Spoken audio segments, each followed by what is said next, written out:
So why do you need a mentor when you're treating chronic Lyme disease patients? That's the question that we're going to dive into in today's video. Hi, I'm Dr. Tom Moorcroft, and not only am I a former Lyme disease and babesiosis patient who's been fully recovered with no relapses over the past 12 years, for the past 15 years, I've been treating some of the most complicated chronic illness patients around. My journey to expertise was, very challenging, and I couldn't have done it without the support of tons of amazing people. Two people were most influential in my development, my progress, and developing the expertise that I'm known for today and that my patients benefit from. And these were my mentors, Dr. Richard Horowitz and Dr. Charles Ray Jones. Now, the reality of developing expertise is that it takes time and experience, trial and error, attending conferences and workshops, having, late night dinners, talking to people, picking their brains, calling them whenever you can, and then applying that new knowledge and really buckling down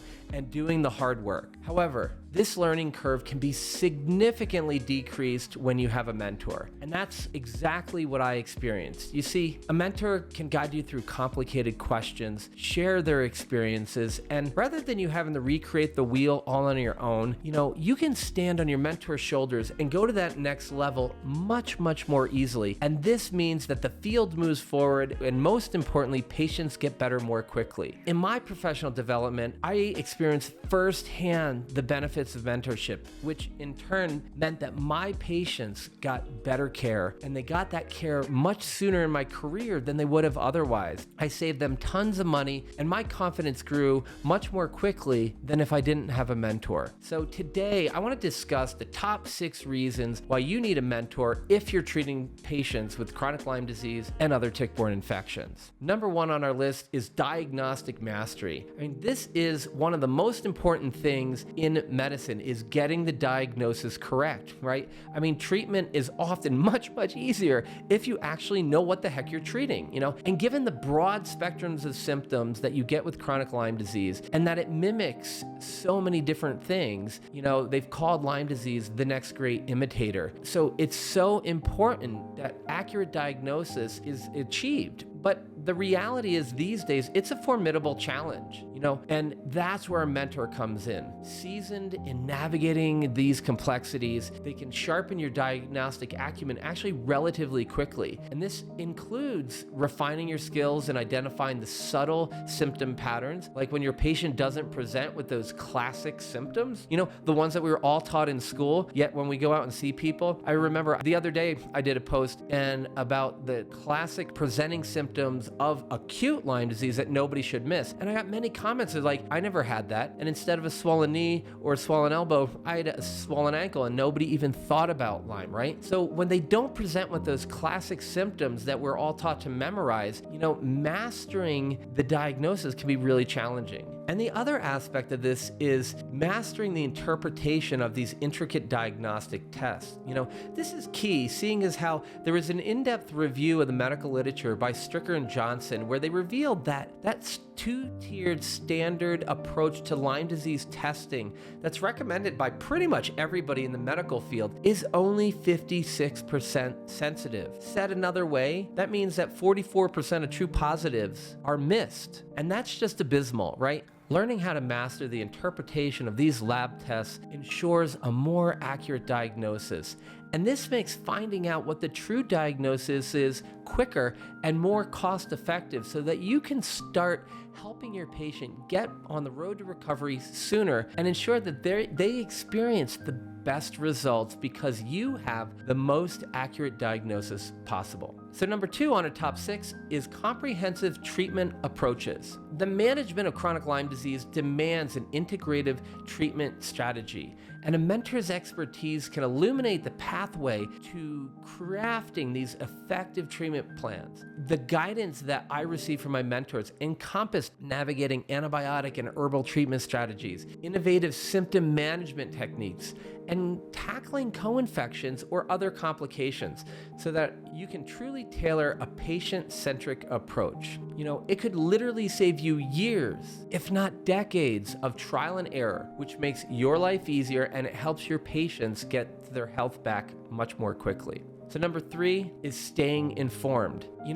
With the landscape of chronic Lyme disease research and treatment constantly shifting, keeping abreast of all these advancements is crucial in being an effective clinician. However, it can be really challenging. A mentor serves as this conduit to the latest discoveries, treatment modalities, and evolving guidelines, ensuring that your practices are grounded in the most current knowledge. In the past 8 years alone, there have been more new breakthrough research papers published on Lyme disease and tick-borne co-infections probably than any other time combined in human history. It's been so exciting. I tell my patients all the time, it is amazing that so much research is being done, because often they feel left out, right? But people are out there doing the research that needs to be done. But the challenge is there's so much of it, and we've reached that critical mass that paper after paper is coming out that can change everything. There was the sequencing of Babesia duncani's genome, right? This happened in 2016. Everybody thinks we knew it for a really long time, but we didn't. And so how does this affect our previously created tests? Are they even testing for Babesia duncani? Are they accurate in their result? And are we even looking at that right pathogen, And then there are these several publications on research into which medications and medication combinations, as well as herbs that were, and actually were not, effective against Lyme disease. And there's a ton of new evidence into which herbs work and don't work against Babesia duncani and Bartonella henselae. So how do you integrate this into your practice safely and effectively? Does this lab research that everyone's doing in petri dishes and test tubes even translate into your clinical practice? Did you know that the people who have been researching Babesia duncani and Babesia microti and the new treatments with atovaquone and tefenaquine not only did a study in petri dishes, but they did it in vivo in a mouse model? And then, how do you take all this information, put it together, combine what we know about the medications and herbs in your practice in a way that's evidence-based and effective? And then what about biofilms, right? Emerging research is totally changing our clinical assumptions that we've made for the past several decades. Literally, Borrelia burgdorferi biofilms do not contain fibrin. Yet, why do so many of the fibrinolytic agents, enzymes that we're using work wonders in our patients? But also, why do they fail in other patients? So it's very interesting to stay up on that, but it can be challenging because there's a lot. And then what about, the safety and efficacy of using disulfiram, dapsone, or double dose dapsone, or even quadruple dose dapsone? We're all reading about it. We're so thankful to Dr. Ken Ligner and Dr. Richard Horowitz, respectively, for showing us the path. But how, even if we read their papers and their protocols, how do we actually navigate that in our clinical practice? This list could just go on and on. This is the value of a mentorship community.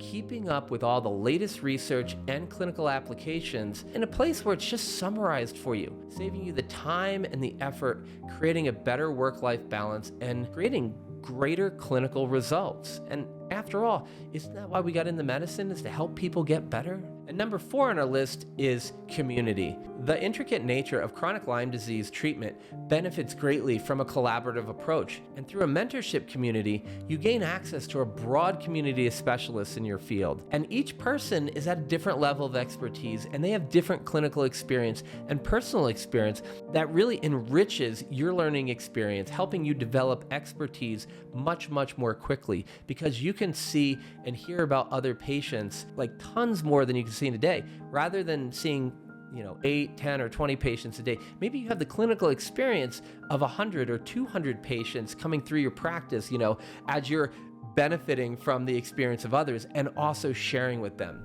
And this network fosters opportunities for multidisciplinary collaboration, enhancing that quality of patient care through shared expertise. And one of the biggest reasons that people join my Lyme disease practitioner certification and mentorship group is that they feel alone. And they've all told me that one of those top reasons that they show up and the benefit they experience is they no longer feel alone. Yes, they want the learning to be easier. Yes, they want their patients to get better more quickly.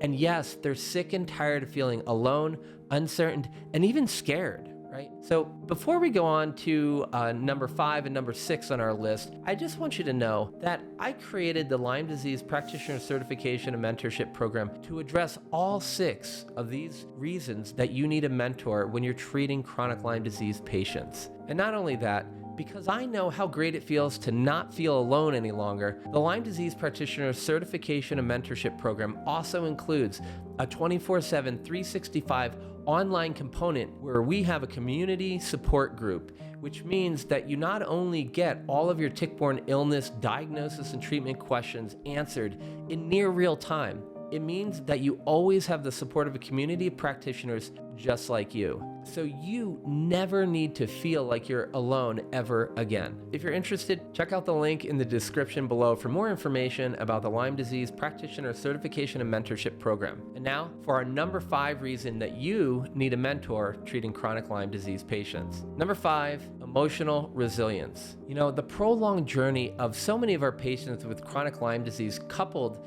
with the significant toll on their well-being, can be emotionally strenuous for us, the healthcare practitioner, right? A mentor provides not just a listening ear, but also the strategies for emotional resilience, enabling you to navigate patient care with compassion and empathy without succumbing to burnout. And mentorship in a community setting provides the support you need professionally and is there for you when the rest of life actually happens, right? Having close relationships with other practitioners who have similar experiences and are in similar situations creates a great bond, and you can rely on them to be there for you if and when you need it. And you know, as a practitioner, I love helping patients, but I also love helping other doctors who are like me, because you know, there's that the joke about the jury of peers. Most doctors are like, nobody on that jury could be my peer. And you know, our patients are amazing people that we interact with, but sometimes it's just nice to hang out with people who understand what you've been through to get to where you're at and what you deal with on an everyday basis, and just blow off some steam sometime. So community and a mentor are amazing for that. And now number 6 on our list, navigating ethical complexities. The arena of chronic Lyme disease is fraught with debate, particularly around diagnostic and treatment paradigms. A mentor offers a guiding light through these ethical quagmires, ensuring that you maintain steadfast in delivering patient-focused care amidst all these crazy controversies, that you're upholding the highest standards of medical ethics and professionalism. You know, medical legal issues and concerns can be discussed and addressed in a way that covers you while you're putting your patients first, right? I'm sick and tired of CYA documenting and CYA conversations. We have to be understanding of what's going on in the law, and we have to follow the law. And we also have to have that freedom to practice the art as well as the science of medicine. My wish for all of us is to go back practicing medicine for the reason that you likely got into it in the first place, is that you want to help people, right? So when you're in a mentorship community with a primary mentor, they can guide you through learning how to go through the steps that you need to make sure that you're there for yourself and your family, as well as your patient. But really, this can all be done in a way that is totally patient-centered and putting the patient first, right? And some of this is, how do you create clear patient expectations? Because so many people in the chronic Lyme field have completely unrealistic expectations of the duration of their therapy, the size of the protocol, and all kinds of things like that. So there you have it. Our top 6 reasons why you need a mentor if you're treating chronic Lyme disease and other tick-borne illnesses. I hope you found this valuable and had as much fun with our time together as I did. If you'd like to see more videos like this, please consider subscribing. It doesn't cost you anything, and it certainly helps me create more free content just like this for you. And make sure that you hit those bell notifications so you don't miss any of our future videos. Until next time, I'm Dr. Tom Moorcroft. Live your best life and share that joy with someone else.